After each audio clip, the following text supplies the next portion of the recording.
Kama ambavyo wema ni mbegu, ubaya pia ni mbegu.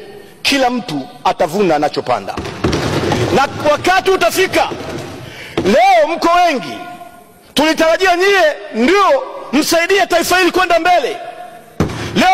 Leo alikuwa Makasege hapa, Mheshimiwa Spika, wakati tunasali tuko na wabunge wa CCM wengi tu, na mimi nilikuwa karibu na Juliana Shoza. Nikafumbua macho kidogo, nikaona wabunge tunasali kwa pamoja. Nikasema hivi, zile kura za hapana hao hawakuwepo? Nikasema hao kwenye kura za hapana hawakuwepo? Mheshimiwa Spika, nchi hii isipoacha usiasa ndani ya bunge, upande huu na upande huu, tusipoacha siasa za vyama ndani ya bunge, taifa hili tulipasua. Na leo inaonekana vyombo vya dola vina nguvu. Leo inaonekana mna majeshi.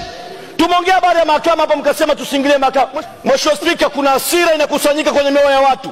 Amuone watu wanaandamana barabarani, watu wanaandamana ndani ya mioyo. Iko siku watatoka barabarani bila sauti ya Chadema. Iko siku watatoka barabarani bila sauti ya Kafu. Iko siku mtawakuta barabarani.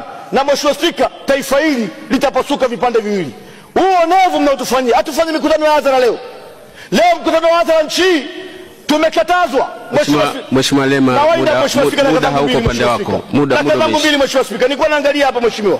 Dakika zangu mbili Mheshimiwa Spika. Mheshimiwa Spika, leo tumezuia kufanya mikutano ya hadhara. Tunaambiwa tufanye mikutano ya hadhara 2020. Ni sawa na kuliambia kanisa lifanye ibada ya Krismasi. Ni sawa na kuambia msikiti ufanye ibada siku ya Idi. Nyie mnafikiri ni kwetu? Wakishamaliza kutushughulikia sisi